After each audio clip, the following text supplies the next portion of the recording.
শুধু যেতে চাইলেই তো হবে না, পরীক্ষায় পাশ করতে চাইলেই তো পাশ হয় না, লেখাপড়া করা লাগে। কিন্তু এখন হয়, কারণ এখন কি পাস? ওয়াটো পাস। নেতারা ওয়াটো পাস করেছে, তো ছাত্র ছাত্রীরা কেন ওয়াটো পাস করবে না? যার কুকুরিও ভোট দেয়নি উনিও নেতা, তাহলে উনি অটো পাস, আমরা অটো পাস করলে সমস্যা কোথায়? সব অটো পাশেই চলতেছে, কথা বলেন ঠিক না ঠিক? জীবনে কোনোদিন মাদ্রাসায় যাই নাই, ওনারাই ফতোয়া দিচ্ছে। জীবনে কোনোদিন কোরআন পড়তে পারে নাই, ওনারাই ফতোয়া দিয়ে বেড়াচ্ছে। ওনারাই আমাদের কানের নাকের উপরে কথা বলছে, আর আমাদের চুপচাপ বসে শুনতে হচ্ছে। টাকলা মুরাদ কোরআন শরীফ সহি করে পড়তে পারে না, কুলু আল্লাহ সূরাটাও বলতে পারে না। তিনি বলতেছেন রাষ্ট্র ধর্ম ইসলাম থাকবে না, আর আমাদের মতন কিছু টুপিওয়ালারা মসজিদে বসে বলতেছে ঠিক ঠিক ঠিক। আমি বলি, টাকলা মুরাদের পিছনে তুমি নামাজ পড়ো না, তোমার পিছনে টাকলা মুরাদ নামাজ পড়ে। তুমি স্পষ্ট বলে দাও, কোরআনের বিরুদ্ধে কোনো কথা বললে তোমার কথা শোনা হবে না। এ কথা কেন বলতে পারো না মুসলমানের বাচ্চা? তবে যখনই বলতে পারিনি, তখনই নালিশটা কার কাছে করলাম? আল্লাহ কি নালিশ শুনেছে? চুয়াডাঙ্গার মুসলমানেরা শোনো, আল্লাহ কি নালিশ শুনেছে? জোরে বলেন শুনেছে। উনি গর্ব করে বলতেন, আমি যা বলি প্রধানমন্ত্রী জানে, আমি যা বলি প্রধানমন্ত্রীর জানাই বলি। খালি বলা গেল উনি যা প্রধানমন্ত্রী তাই। এরপরে উনি এক মেয়ের সঙ্গে ফোন আলাপ করলো, এ ছুরি এখনই আয়। মাহিয়া মাহি, মেয়েটি বলল ভাইয়া আর না আর না। তাহলে বোঝা গেল এর আগেও মেয়ে কয় আর না আর না। এই টাকলা তখন বলল, আমি এখন কি ডিএসপি পাঠিয়ে দেব, এখনই র্যাব পাঠিয়ে দেবো, তোর তুলে আনবে। তাহলে তোমার হাতে ডিএসপি ছিল, তোমার হাতে র্যাব ছিল, তোমার হাতে পুলিশ ছিল, তুমি যা খুশি তাই করেছ, এখন পালাইয়ে বেড়াচ্ছ কেন দুলাভাই?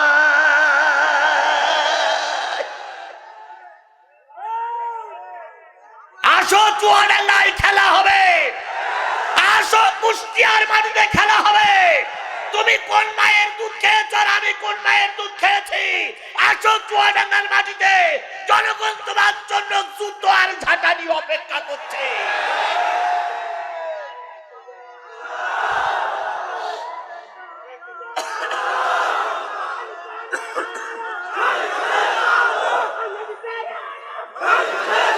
আমার ভাইরা, আমার ভাইরা, আচ্ছা হয়েছে, আমার ভাইরা, তাহলে কিসের কথা? এক নম্বর কার কথা? 2 নম্বর, 3 নম্বর কিতাবের কথা হবে, কোরআনের কথা হবে। 4 নম্বর সাধারণ মুসলমানদের কথা হবে। 5 নম্বর নেতাদের কথা হবে। এই 5টার সমন্বয়ে যে মাহফিলটা হয় তার নাম কি? তাহলে ওয়াজ মাহফিলের বিষয়বস্তু কয়টা? জোরে বলেন।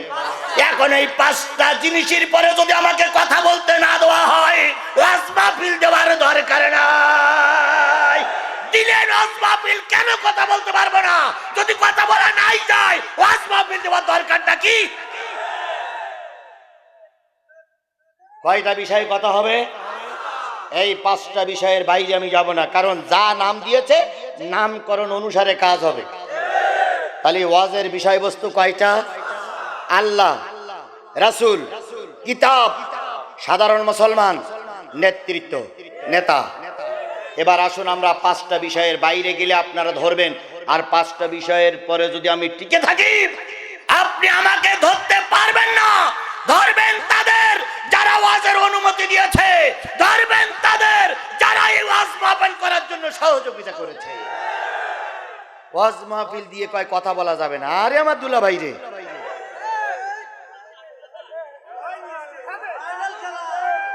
কথা বলার অধিকার আমাদের আছে না নাই? আমি এ বাংলাদেশের বৈধ নাগরিক। কথা বলেন ঠিক না বে ঠিক? আমি ভারত থেকে পাসপোর্ট করে আসি নাই, আমি আকাশ থেকে নামি নাই, আমি জমিন থেকে ফুটে উঠি নাই। আমি এই দেশের আপনার মতন একজন নাগরিক। আপনার যদি মঞ্চে দাঁড়িয়ে মিথ্যা কথা বলার অধিকার থাকে, আমাকে অবশ্যই কোরআনের মাহফিলে সত্য কথা বলার অধিকার আছে। সুতরাং আমি আল্লাহর কথা বলেছি, রসুলের কথা বলেছি। এবার কিতাব থেকে কথা হবে। কারা কারা কিতাবের আলোচনা শুনতে রাজি আছেন? দুই হাত উঁচু করে আল্লাহরে দেখায়া দেন।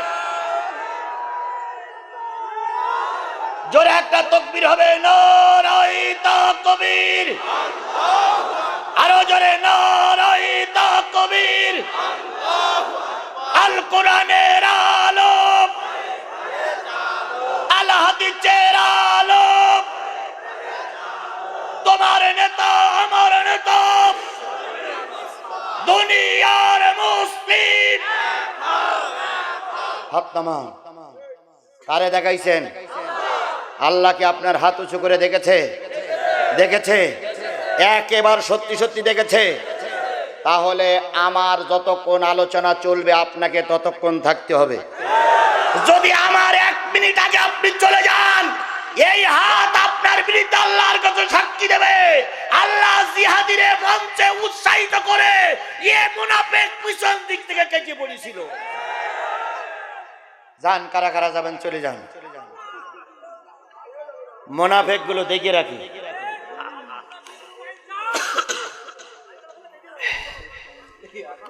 পেশাব লাগুক আর পায়খানা লাগুক, আজকে জাগায় ছাড়বে, কোনো সমস্যা নেই। ঠিক ছাড়া বেঠিক আমি কোনো সময় বলিনি, বলবো না। আমি কোনো সময় বেঠিক কথাবার্তা বলি না। ঠিকই পরে থাকার জন্য চেষ্টা করি। রক্ত দিয়েছি তবু বেঠিক হই নাই, ভিতরে গিয়েছি তবুও বেঠিক হই নাই, রিমান্ডে নির্যাতিত হয়েছি তবুও বেঠিক হই নাই, নিজের পরিবারের সকল সদস্য আহত হয়েছে তবুও ময়দান থেকে 1 ইঞ্চি সরে যাই নাই।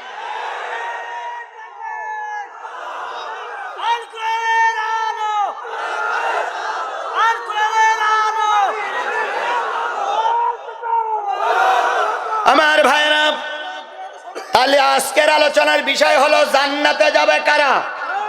বুঝি আসছে? জান্নাতে কি মেয়ে লোকেরাও যেতে চায়, পুরুষেরাও কে যেতে চায়? তাহলে আমরা যারা জান্নাতে যেতে চাই তাদের আলোচনা চলবে ইনশাআল্লাহ। নারী পুরুষ সকলের জন্য। কথা বলেন ঠিক না বেঠিক?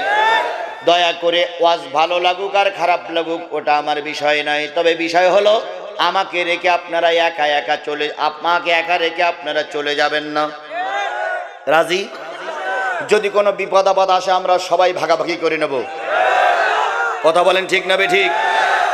মরহুম প্রেসিডেন্ট মুজিবুর রহমান তার ডাকে সাড়া দিয়ে গোটা বাংলাদেশের 7.5 কোটি মানুষ এক প্ল্যাটফর্মে এসেছিল। তিনি বলেছিলেন, আমি যদি হুকুম দেওয়ার নাও পারি, তোমাদের যার যা আছে তাই নিয়ে শত্রুর মোকাবেলা করার জন্য ঝাঁপিয়ে পড়বে। এবারের সংগ্রাম আমাদের মুক্তির সংগ্রাম, এবারের সংগ্রাম স্বাধীনতার সংগ্রাম। রক্ত যখন দিয়েছি রক্ত আরো দেব, তবু এদেশকে মুক্ত করে ছাড়বো ইনশাআল্লাহ।